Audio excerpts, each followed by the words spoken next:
Hello guys, welcome back to my channel L P talks. അപ്പോൾ ഇന്ന് actually ഒരു touristy kind of വ്ളോഗാണ്. ഞാൻ ഫാമിലി ട്രിപ്പായിട്ട് ഷിംല, കുളു, മണാലി ഒക്കെ കറങ്ങിയ കുറച്ച് കഥകളും ഒബ്സർവേഷൻസുമാണ് ഞാനിന്നിവിടെ പറയാൻ പോകുന്നത്.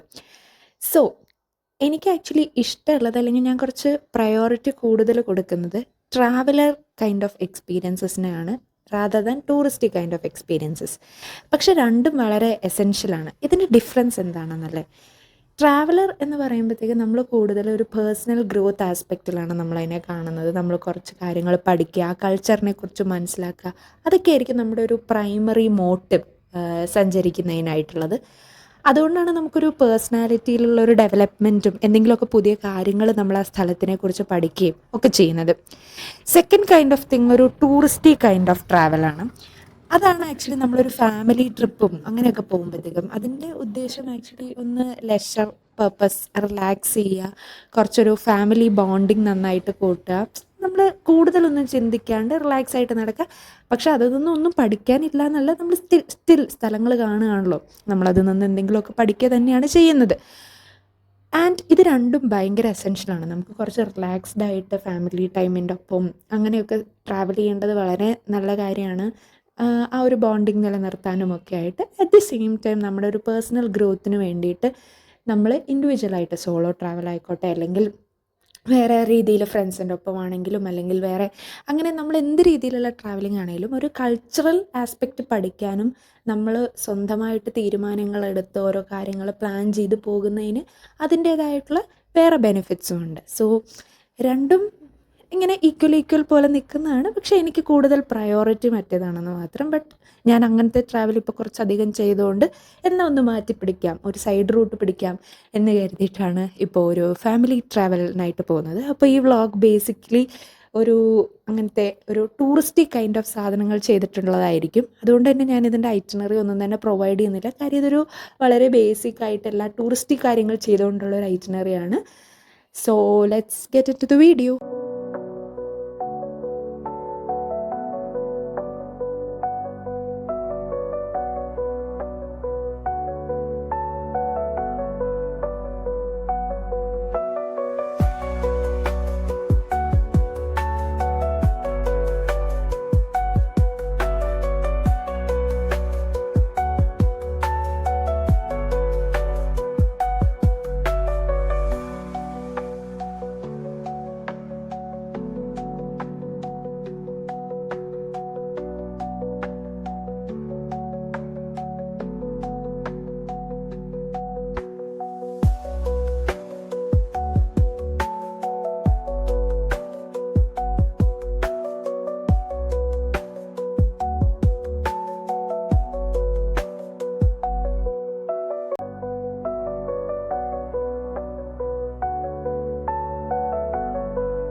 ഈ ട്രിപ്പിൽ കൂടുതലും ടൂറിസ്റ്റി കൈൻഡ് ഓഫ് എക്സ്പീരിയൻസസ് ആണെന്ന് ഞാൻ ആദ്യമേ പറഞ്ഞിട്ടുണ്ടായിരുന്നല്ലോ. അതുകൊണ്ട് തന്നെ ഐറ്റിനറിയിൽ കുറച്ച് അഡ്വഞ്ചർ പാർക്സും കാര്യങ്ങളും എഴുതിയിട്ടുണ്ടായിരുന്നു. ദ തിങ് ഈസ്, ഇത് ടൂറിസ്റ്റി കൈൻഡ് ഓഫ് എക്സ്പീരിയൻസ് ആയതുകൊണ്ട് ഞാൻ കൂടുതൽ എൻ്റെ രീതിയിലായിട്ടുള്ള ഇൻവെസ്റ്റിഗേഷൻസ് ഒന്നും നടത്താൻ പോയില്ല. അവിടെ വേറെ എന്തൊക്കെ കാണാനുണ്ടെന്നോ ഒന്നും തന്നെ ഞാൻ നോക്കിയിട്ടില്ല. ഞാൻ ഭയങ്കര ഫ്രീ ആയിട്ട് എന്താണോ ഐറ്റിനറിയിലുള്ളത് അത് കണ്ടിട്ട് തിരിച്ചു വരാം, കൂടുതൽ സ്ട്രെസ്സൊന്നും ഏച്ചെടുക്കണ്ട എന്ന് കരുതി തന്നെ ഞാൻ പോയതാണ്. പക്ഷേ അതിൻ്റെ ഉള്ളിൽ അഡ്വഞ്ചർ പാർക്സ്, വേറെ കുറച്ച് ആക്ടിവിറ്റീസും കാര്യങ്ങളും ഉണ്ടായിരുന്നു. ആൻഡ് ഒബ്വിയസ്ലി നമ്മളൊരു ടൂറിസ്റ്റ് പ്ലേസിൽ പോയിട്ട് ടൂറിസ്റ്റ് ആക്ടിവിറ്റീസ് ആയിട്ട് കുറേ കാര്യങ്ങൾ ചെയ്യുമ്പോഴത്തേക്കും അത് എക്സ്പെൻസീവ് ആയിരിക്കും. അത് എന്താ, ഒരു നമ്മളുടെ ഒരു ലോജിക്കിൽ ഇതിനൊക്കെ എന്തിനു പൈസ വാങ്ങുന്നു എന്നുള്ളൊരു കോൺസെപ്റ്റ് നമുക്ക് അവിടെ വന്നേക്കാം. But at the end of the day അത് ടൂറിസ്റ്റ് എക്സ്പീരിയൻസസ് ആണ്, അതിന് അത്രയും പൈസ വന്നേക്കാം. അഫോർഡബിൾ ആയിട്ടുള്ള കുറേ കാര്യങ്ങളും ഞാൻ കണ്ടിട്ടുണ്ട് വേറെ സ്ഥലങ്ങളിലെല്ലാം പോകുമ്പോഴത്തേക്കും. ബട്ട് എനിക്ക് ഹിമാചൽ പ്രദേശിൽ പോയപ്പോൾ ചുമ്മാ ആവശ്യമില്ലാത്ത കാര്യങ്ങൾക്ക് കുറേ പൈസ വന്നതുപോലെയൊക്കെ എനിക്ക് തോന്നിയിട്ടുണ്ട്. ബട്ട് അവിടുത്തെ ആൾക്കാരുടെ വരുമാനം അതായതുകൊണ്ട് അങ്ങനെയും വേണമെങ്കിൽ ചിന്തിക്കാം അതിന്. സോ അങ്ങനെ വന്നൊരു ആസ്പെക്റ്റാണ് ഈ അഡ്വഞ്ചർ പാർക്സ്. അത് കംപ്ലീറ്റ് വേസ്റ്റ് ആയിരുന്നു. ലൈക്ക് നമ്മൾ ഇവിടുന്ന് അവിടെ പോയിട്ട് ഇവിടെ അല്ലാതെ അഡ്വഞ്ചർ ആക്ടിവിറ്റീസ് ചെയ്യുന്നതിൽ എനിക്കൊരർത്ഥം തോന്നിയില്ല. ബട്ട് അതും എൻജോയ് ചെയ്യുന്നവരുണ്ടെങ്കിൽ നിങ്ങൾ ട്രൈ ഔട്ട് ചെയ്യേണ്ടതാണ്. ബട്ട് എനിക്കതൊരു ഐറ്റിനറിയിൽ വേണമെങ്കിൽ ഒഴിവാക്കാൻ പറ്റുന്ന ഒരു കാര്യമായിട്ടായിരുന്നു തോന്നിയിട്ടുണ്ടായിരുന്നത്.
ഇത്രയും സ്ഥലങ്ങൾ കണ്ടതിൽ എൻ്റെ ഏറ്റവും ഫേവററ്റ് ആയിട്ടുള്ള സ്ഥലമാണ് ദ റിഡ്ജ്, ഷിംലയിലുള്ളത്. ഇത് ബേസിക്കലി ഒരു ഓപ്പൺ ഏരിയ ആണ്. ഇവിടെ കുറേ ബിൽഡിങ്സ് ഉണ്ട്, ചേർച്ച് ഉണ്ട്, ഒരു ലൈബ്രറി ഞാൻ കണ്ടു, നടക്കാൻ കുറേ സ്ഥലങ്ങളുണ്ട്, കുറേ ഫുഡ് സ്പോട്ട്സ് ഉണ്ട്, ലൈക്ക് സ്ട്രീറ്റ് ഫുഡ്സ് പോലത്തെ ആയിട്ട് കുറച്ച് ഷോപ്പിംഗ് ഏരിയാസ് ഉണ്ട്. പലതരം ആൾക്കാരെ കാണാം, അവരുടെ ഇൻട്രാക്ഷൻസ് കാണാം. ചില സ്ഥലങ്ങളിലൊക്കെ ആൾക്കാരിരുന്ന് പാടുന്നുണ്ടായിരുന്നു, സംസാരിക്കുന്നുണ്ടായിരുന്നു. ആൻഡ് ആൾക്കാരെ ഒബ്സർവ് ചെയ്യാനൊക്കെ ഭയങ്കര രസമായിരുന്നു. ആൻഡ് മോസ്റ്റ് ഇമ്പോർട്ടൻ്റ്ലി ഈ ബിൽഡിങ്സൊക്കെ കാണാൻ ഭയങ്കര രസമായിരുന്നു. ഒരുമാതിരി നമ്മളൊരു യൂറോപ്യൻ ടൗണിൽ കൂടിയൊക്കെ നടക്കുന്ന പോലത്തെ ഒരു ഫീലിംഗ് ആയിരുന്നു കിട്ടിയിട്ടുണ്ടായിരുന്നത്. ചില ബിൽഡിങ്സും ഇതൊക്കെ കാണുമ്പോഴത്തേക്കിനും എനിക്ക് ഭയങ്കര ഇഷ്ടപ്പെട്ട ഒരു ഏരിയയാണ്. എനിക്ക് തോന്നുന്നു ഞാൻ ഈ പോയ എല്ലാ സ്ഥലങ്ങളിലും വെച്ചിട്ട് ഞാൻ വീണ്ടും വിസിറ്റ് ചെയ്യും എന്നെനിക്ക് തോന്നുന്നത് എസ്പെഷ്യലി എടുത്ത് പറയാനായിട്ട് ദ റിഡ്ജ് ആയിരിക്കും ഷിംലയിലുള്ളത്. കാര്യം അവിടെ എന്തോ ഓടി നടന്ന് കണ്ട് പെട്ടെന്ന് തീർത്ത പോലെ ടൈമും ഉണ്ടായിരുന്നില്ല, ടയേർഡും ആയിരുന്നു ആ ഒരു സമയത്ത്, അങ്ങനെ തോന്നിയിട്ടുണ്ടായിരുന്നു. അതുകൊണ്ട് തന്നെ ഇനിയും പോവുകയാണെങ്കിൽ ഒബ്വിയസ്ലി അവിടെ ഇരുന്ന് മര്യാദക്ക് എല്ലാം കണ്ട് ചെയ്ത് എടുക്കാനായിട്ട് എനിക്ക് ഭയങ്കര ഇഷ്ടപ്പെട്ടൊരു സ്ഥലമാണ് ദ റിഡ്ജ് ഷിംല.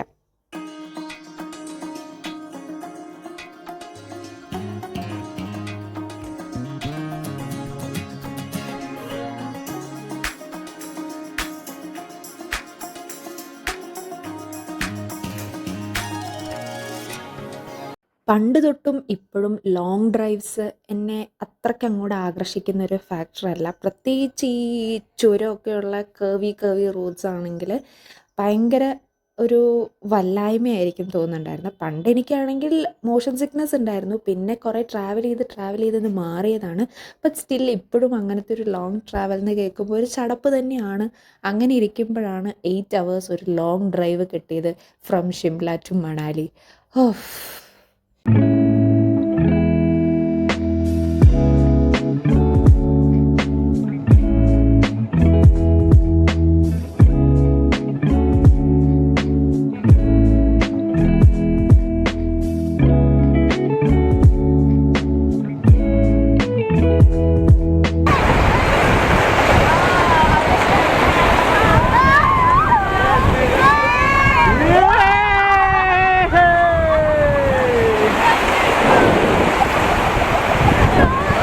ഐറ്റിനറിയിൽ ഉണ്ടായിരുന്ന പ്ലേസസ് വെച്ച് നോക്കുമ്പോഴത്തേക്കിനും ഇല്ലാത്ത ഈ ഒരു ബ്രിഡ്ജിൻ്റെ താഴത്തെ പ്ലേസാണ് എനിക്ക് കുറച്ച് കൂടുതൽ ഇഷ്ടപ്പെട്ടതെന്ന് വേണമെങ്കിൽ പറയാം. നല്ല ഭംഗിയുള്ള നല്ല സ്റ്റോൺസൊക്കെ ഉള്ള ഒരു സ്ഥലമായിരുന്നു ഇത്. റോഡ് സൈഡിൽ തന്നെ ഉണ്ടായിരുന്നതാണ്. മേ ബി കുറച്ചും കൂടി ടൈം ഉണ്ടായിരുന്നെങ്കിൽ അവിടെ കുറച്ച് ഇരുന്ന് റിലാക്സ് ചെയ്ത് ഒരു പിക്നിക് സ്പോട്ട് എന്നൊക്കെ വേണമെങ്കിൽ പറയാൻ പറ്റുന്ന ഒരു സ്ഥലം തന്നെയായിരുന്നു അത്. ആൻഡ് നിങ്ങൾ പോകുന്നുണ്ടെങ്കിൽ ഈ സ്ഥലം കണ്ടു കഴിഞ്ഞാൽ ഡെഫിനറ്റ്ലി ഇറങ്ങുക, വിൽ ബി വർത്ത് ഇറ്റ്.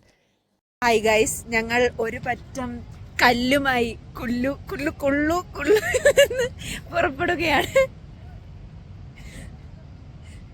ഇവിടെ ആക്ച്വലി നമ്മൾ കല്ല് പെറുക്കാനായിട്ട് നമ്മളൊരു ചാക്ക് കൊണ്ടുവരുന്നത് വളരെ നല്ലതായിരിക്കും.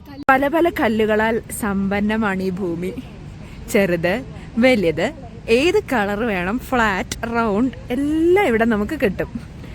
തപ്പി തിരഞ്ഞെടുക്കണം എന്ന് മാത്രം.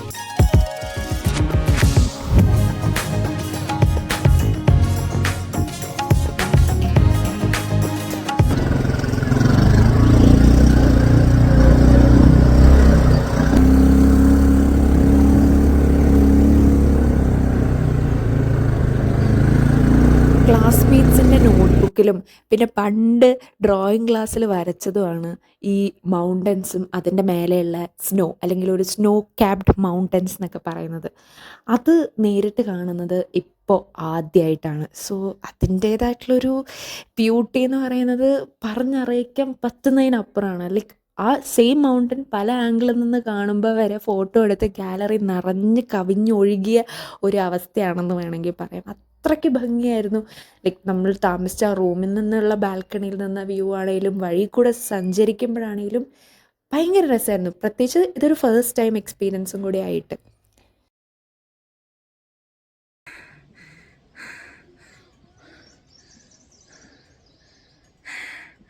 സ്റ്റെപ്സ് കയറി കിതയ്ക്കുക. എത്ര വയസ്സായോ എന്തോ. അമ്മേ, വ്യൂ അടിപൊളിയായതുകൊണ്ട് കുഴപ്പമില്ല. പിന്നെ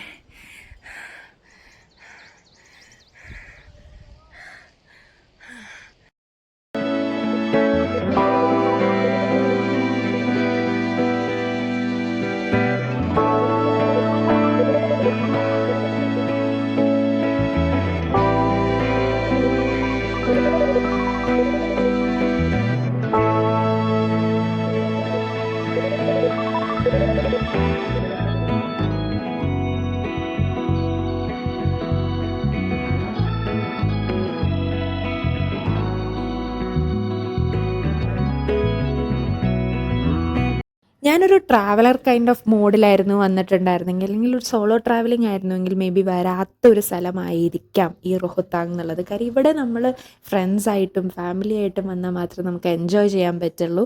അല്ലെങ്കിലും എൻജോയ് ഒക്കെ ചെയ്യാം, ബട്ട് സ്റ്റിൽ കുറച്ചുകൂടെ എനിക്ക് പേഴ്സണലി അങ്ങനെ എൻജോയ് ചെയ്യാൻ പറ്റുന്നത് അങ്ങനെ വരുമ്പോഴാണ് എന്ന് തോന്നിയൊരു സ്ഥലമാണ്. ദോ ഇത് കുറച്ച് സ്നോ കൊണ്ടിട്ടിട്ട് അതിൽ കളിച്ചോന്ന് പറയണ പോലത്തെ ഒരു അവസ്ഥയാണെങ്കിലും, കാര്യം സീസൺ അല്ലല്ലോ, ബട്ട് സ്റ്റിൽ ഇതൊരു വേറിട്ടൊരു എക്സ്പീരിയൻസ് ആയിരുന്നു. ഒരു എൻജോയബിൾ ആയിട്ടുള്ളൊരു മൊമെൻറ്റ് തന്നെയായിരുന്നു.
അങ്ങനെ ഒരു week long of Shimla Kullu Manali journey എൻഡായിരിക്കുകയാണ്. ഇനിയും അറിയില്ല ഇങ്ങനത്തെ ലോങ് ട്രിപ്പ് എപ്പോഴായിരിക്കും നടക്കുക എന്നുള്ളത്. സോ ഇത് മാക്സിമം യൂട്ടിലൈസ് ചെയ്ത് കൊണ്ടിട്ടുള്ള ഒരു ട്രിപ്പ് തന്നെയായിരുന്നു. ശരിക്കും ഹാർട്ട് ഫ്രം ഹാർട്ട് നന്നായിട്ട് എൻജോയ് ചെയ്തൊരു ട്രിപ്പും കൂടി ആയിരുന്നു. സോ ഇനിയും അടുത്ത ട്രാവൽ വ്ളോഗുമായിട്ടും അടുത്ത വീഡിയോസുമായിട്ടും വീണ്ടും കാണുന്നവരേക്കും please do subscribe to my channel LP Talks. അപ്പോൾ താങ്ക്സ് ഫോർ വാച്ചിങ്.